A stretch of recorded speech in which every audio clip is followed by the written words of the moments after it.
आज़ाद हिंदुस्तान की तारीख में दो तारीख बहुत ही अहमियत की हामिल है, जिसमें से एक तारीख यौम जमहूरिया यानी 26 जनवरी के नाम से हम जानते हैं। पहली तारीख 15 अगस्त 1947, जिसको हम यौम आज़ादी के नाम से जानते हैं, वो तारीख एक ऐसी तारीख है जिस तारीख को हमारे आबाओ अजदाद ने, हमारे अकाबिर उलमा ने अपनी कुर्बानियाँ देकर हिंदुस्तान को अंग्रेज़ों के चंगुल से छुड़ाने का काम किया था।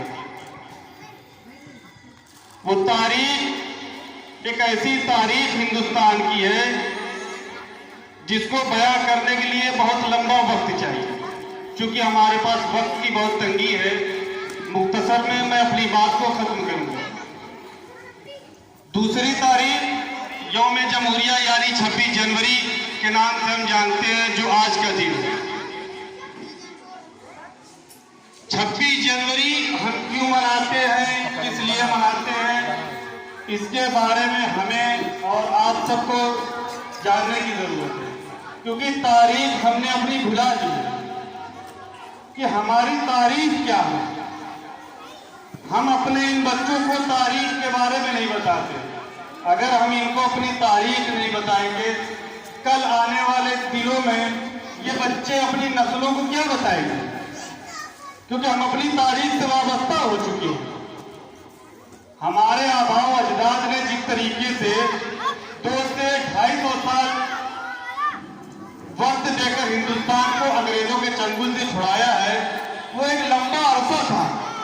कोई 1-2 दिन की लड़ाई नहीं थी या 1-2 दिन की जंग नहीं थी। तारीख के औराक में बताते हैं कि तकरीबन 50,000 उलमा को और कमोबेश 5 लाख मुसलमानों को शहीद कर दिया गया। बहुत लंबी तारीख है। इसी तरीके से यौम जमहूरिया 29 अगस्त 1947 को 7 रुकने कमेटी तश्कील की गई, जिसकी सदारत डॉक्टर भीमराव अम्बेडकर कर रहे थे। हिंदुस्तान का कानून मुरत्तब करने में तकरीबन 2 साल 11 महीना 18 दिन लगे। इस कानून को मुरत्तब करने में जिन लोगों ने अपना योगदान दिया हिंदुस्तान का दस्तूर बनाने में, उनकी कुर्बानियों को हम नहीं भुला सकते। उसके बाद 26 नवंबर 1949 को इसको कबूल किया गया। उसके बाद 24 जनवरी 1950 को एक मुख्तसर सा इजलास हुआ। उस इजलास में 7 रुकने कमेटी में जो लोग थे, उन्होंने अपनी दस्तखत करने के बाद ये कानून अपने ही मुल्क में अपने लोगों पर लागू और नाफिज किया गया। क्योंकि हर मुल्क का एक अपना कानून और दस्तूर होता है। बगैर कानून और बगैर दस्तूर के कोई भी मुल्क नहीं है। कहीं बादशाहियत है तो कहीं जमहूरियत है। तो हमारा मुल्क 1947 से पहले अंग्रेजों का गुलाम था, लेकिन हमारे लोगों ने उनकी गुलामी से आज़ाद होने के लिए अपने मुल्क को आज़ाद कराया। उसके बाद 26 जनवरी 1950 को इसको अपने लोगों पर लागू और नाफिज किया गया। इसी तरह हर साल 26 जनवरी हम और आप सब लोग मनाते हैं। ये हमें मनाना चाहिए, क्योंकि ये हमारा आज़ादी का एक झंडा है। हम अगर इसको नहीं मनाएंगे, अपने लोगों को नहीं बताएंगे, ये हमारे जो बच्चे हैं, अगर इनको हम तारीख के बारे में नहीं बताएंगे, आज़ादी के बारे में नहीं बताएंगे, 26 जनवरी या 15 अगस्त के बारे में नहीं बताएंगे, तो इनको क्या पता कि ये हम किस लिए मनाया जाता है।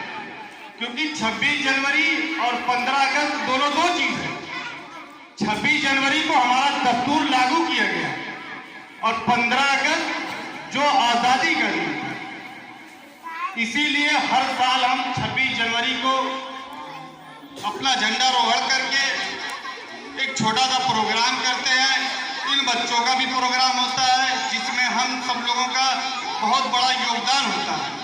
और ये बच्चे अपनी मेहनत, अपनी काबिलियत, अपनी सलाहियत के एतबार से अपना यहाँ मुजाहरा पेश करते हैं। हम तमाम लोग उसको देखते हैं, क्योंकि साल में एक ऐसा दिन है, यही 2 दिन जश्न का दिन है।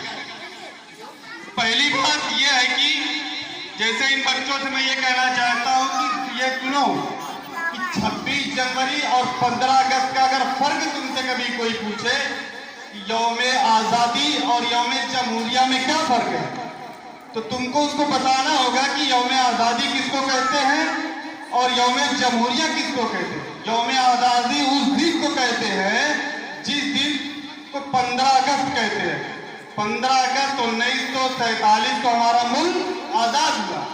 और यौम जमहूरिया उस दिन को कहते हैं 26 जनवरी, जो आज का दिन है।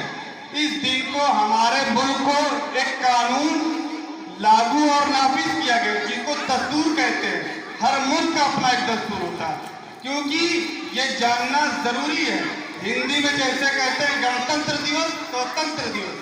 गणतंत्र दिवस जो आज का दिन होता है यानी 26 जनवरी, स्वतंत्र दिवस यानी 15 अगस्त। ये चीज बहुत जरूरी है। कभी कोई ये सवाल कर दे कि 26 जनवरी कौन सा दिन होता है या 15 अगस्त कौन सा दिन होता है, ये जानना बहुत जरूरी है। ये फर्क होना चाहिए। अक्सर ये होता है, कभी प्रोग्राम कहीं होता है या किसी टीवी चैनल वाले ने ये पूछा किसी से कि भाई गणतंत्र दिवस और स्वतंत्र दिवस में क्या फर्क है, लोग बता ही नहीं पाते। अच्छे लोग जो पढ़े लिखे होते हैं अक्सर ये होता नहीं बता पाते। तो ये फर्क पता होना चाहिए।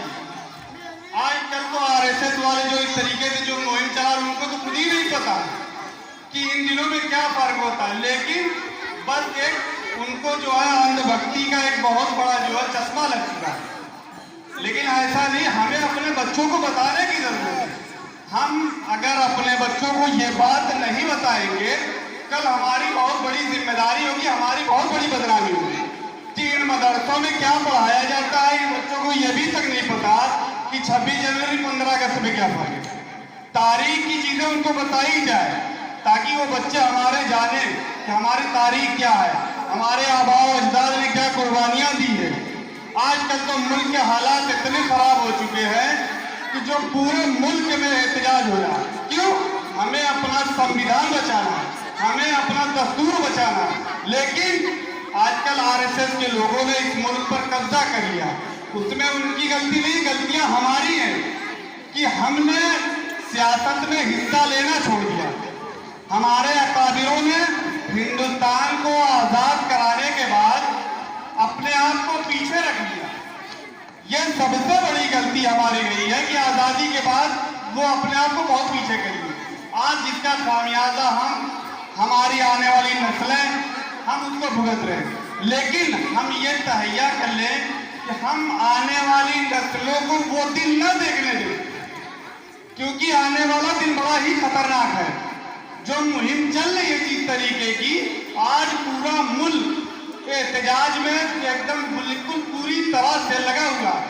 आप दिल्ली देख लीजिए, आप लखनऊ देखिए, आप बिहार देखिए, पूरा मुल्क एहतजाज कर रहा है। क्यों? उनको लग रहा है कि हमारा संविधान जो डॉक्टर भीमराव अंबेडकर ने बनाया था, जो हमारे लोगों ने बनाया था, वो संविधान हमारा खतरे में है।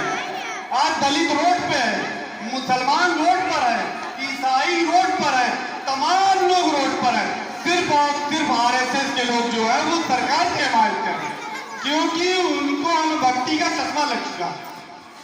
तो मैं आज तमाम लोगों से ये कह रहा हूँ कि जो जिस एतबार से एहतजाज कर सके, कोई कलम के एतबार से, कोई प्रोटेस्ट के एतबार से, कोई लोगों के साथ जाके धरने में बैठ के जिस एतबार से जो कर सके, माली एतबार से, माशी एतबार से, हर एतबार से हमारे उन लोगों का साथ देना जरूरी है जो आज महीनों से दिल्ली के अंदर, हमारी उन माँ बहनों ने जो दिल्ली के अंदर जो धरना दिया है इस कड़ाके की ठंडक में, जहां दिल्ली के अंदर 2 से 3 डिग्री ठंडक का तापमान होता है।